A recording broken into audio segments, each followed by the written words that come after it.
നോക്കൂ ഫ്രണ്ട്സ്, ഇന്ന് നമ്മുടെ കിച്ചണിൽ ഫുഡ് ഉണ്ടാക്കാൻ കയറിയിട്ടുള്ള അനുമോളാണ് കേട്ടോ.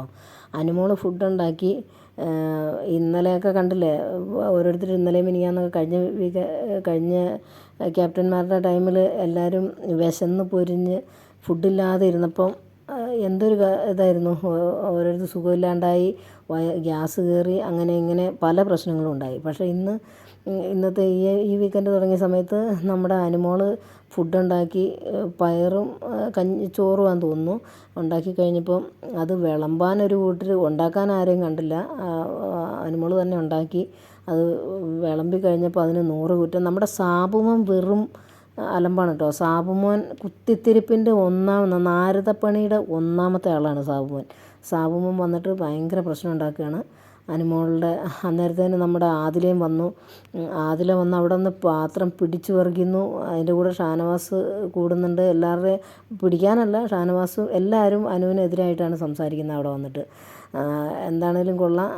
ഭയങ്കര പ്രശ്നമാണ് കേട്ടോ, ഭയങ്കര പ്രശ്നം. ഈ സാബുമോനാണ് അത് തുടക്കമിട്ടത്. ഇതെന്താ പയർ വിളമ്പിയത് കുറഞ്ഞു പോയി എന്നുള്ള ഇതിലാണ്. അപ്പോൾ അനുമോൾ പറയുന്നത് ചോറ് കുറവ് മേടിച്ചവർക്ക് പയറും കുറച്ച് കൊടുത്തു, കറിയും കുറച്ച് കൊടുത്തു. കറി എന്താണ്, ചോറ് കുറച്ച് എടുക്കുന്നവർക്ക് കറി കുറച്ച്, ചോറ് കഴിക്കുന്നവർക്ക് കറി അതിൻ്റേതായ കണക്കിന് കൊടുത്തു. അതാണ് അനുമോൾ ചെയ്തത്. പക്ഷേ അത് ഭയങ്കര വിഷയമായി. ആദില വന്നേച്ച് പാത്രം പിടിച്ചു വാങ്ങി, ഞാൻ വിളമ്പിക്കോളാം.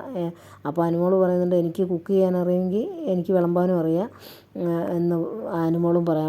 അവൾ വിട്ടുകൊടുക്കാൻ തയ്യാറല്ല.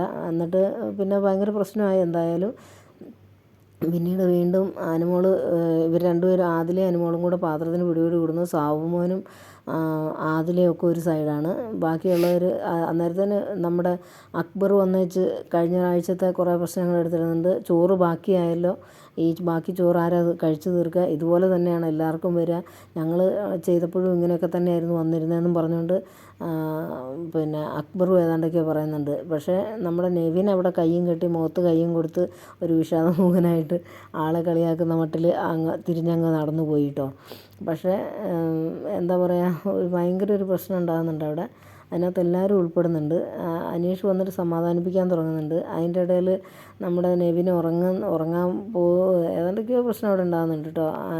ഉറങ്ങാൻ പോകുമ്പോഴത്തേന് പോയിട്ട് എഴുന്നേക്കാൻ പറഞ്ഞുകൊണ്ട് ചെല്ലുക. ആദില കേട്ടോ ഭയങ്കര പ്രശ്നം ഉണ്ടാക്കുന്ന അവിടെ. ആദിലേക്ക് ഇപ്പോൾ അനുമോളോടെ ക്രഷ് തീർന്നു തോന്നുന്നു. കുറേ നാൾ അനുമോളുടെ അടുത്ത് ക്രഷ് ചെയ്തുകൊണ്ട് നടന്നിരുന്നു. ഒറ്റയ്ക്ക് പോയി. അതിന് നമ്മുടെ ബിഗ് ബോസ് താക്കീത് ചെയ്യുകയും ചെയ്യും. ഡ്രസ്സിങ് റൂമിൽ വരെ രണ്ടുപേരും ഒന്നിച്ചായിരുന്നു കയറിക്കൊണ്ടിരുന്നത്. അവിടെ എന്താണ് പരിപാടിയെന്ന് ചോദിച്ച് നമ്മുടെ ബിഗ് ബോസ് വരെ വഴക്ക് പറഞ്ഞിട്ടുണ്ടായിരുന്നു. ഇപ്പോൾ എന്നിട്ട് ആദില, നൂറ, അനുമോൾ ഒരു കെട്ടായിരുന്നു, പറയുമ്പോൾ തന്നെ ഒരു ഗ്രൂപ്പിസം പോലെ, ഒരു ഗ്രൂപ്പ് പോലെയായിരുന്നു. പക്ഷേ എന്താണേലും ഇപ്പോൾ അത് പൊളിഞ്ഞിട്ടുണ്ട്. ഇപ്പോൾ ആദില അനുമോൾക്കെതിരായിട്ടുണ്ട്. എനിക്ക് തോന്നുന്നു നൂറ ആണല്ലോ ഈ പ്രാവശ്യത്തെ ക്യാപ്റ്റൻസിയിൽ വന്നേക്കുന്നത്. അപ്പം നൂറ ക്യാപ്റ്റൻ ആയതുകൊണ്ട് ആദിലേക്ക് ഇച്ചിരി തണ്ട് കൂടിയോന്നൊരു ഡൗട്ടുണ്ട്. ആദിലേക്ക് പോകാനുള്ള സമയമായെന്ന് തോന്നുന്നു. ആദിലേനൊക്കെ പണ്ടേ പറഞ്ഞു വിടേണ്ടതായിരുന്നു. ആദിലേനൊക്കെ പിടിച്ചു വെച്ച് ആരവർക്ക് വോട്ട് ചെയ്യുന്നതെന്ന് മനസ്സിലാകുന്നില്ല. എന്തായാലും കൊള്ളാം. എന്തായാലും അനുമോൾക്കെതിരായിട്ട് എല്ലാവരും തന്നെ തിരിഞ്ഞിട്ടുണ്ട് കേട്ടോ. എന്താവും എന്നറിയില്ല, കാത്തിരുന്ന് കാണാം നമുക്ക്. ഫുഡ് എന്തായാലും അനുമോൾ തന്നെ വിളമ്പി കൊടുത്തു. അതിലെ വിളമ്പാൻ സമയം, കുക്ക് ചെയ്യാനില്ലാത്ത ആൾക്കാരെന്തിനാണ് വിളമ്പാൻ വരുന്നത്. അതിലെ ഭയങ്കര രൂക്ഷ വിമർശനമായിട്ടാണ് വന്നിട്ടുള്ളത്. അതിൻ്റെ ഇടയിൽ നമ്മുടെ ഷാനവാസ് പറയുന്നുണ്ട്, എല്ലാവരും ഒരുപോലെ പറയുമ്പോൾ തെറ്റുണ്ടോ എന്നുള്ളതൊന്ന് ആലോചിക്കണമായിരുന്നു അനുമോൾ എന്നും പറഞ്ഞുകൊണ്ട് ഷാനവാസ് ഏതാണ്ടൊക്കെ പറയുന്നുണ്ട് കേട്ടോ. എല്ലാവരും കാര്യം കാണാൻ അനുമോളെ പിടിക്കുമെന്ന് തോന്നുന്നു.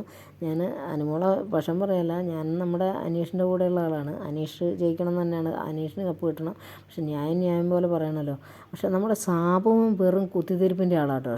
സാബുമോനാണ് ഈ പ്രശ്നം ഇവിടെ ഉണ്ടാക്കിയത്. സാബുമോനാണ് ഒരുവിധം എല്ലാ പ്രശ്നത്തിലും സാബുമോനാണ് കേട്ടോ ഫ്രണ്ടിൽ വരുന്നത്. ഇപ്പോൾ സാബുമോൻ ഭയങ്കര ഒരു വിഷവിത്താന്ന് എനിക്ക് തോന്നുന്നുണ്ട്. ഭയങ്കര പ്രശ്നമാണ് സാബുവാണ് ഈ പ്രശ്നം മുഴുവൻ ഉണ്ടാക്കിയിട്ടുള്ളത്.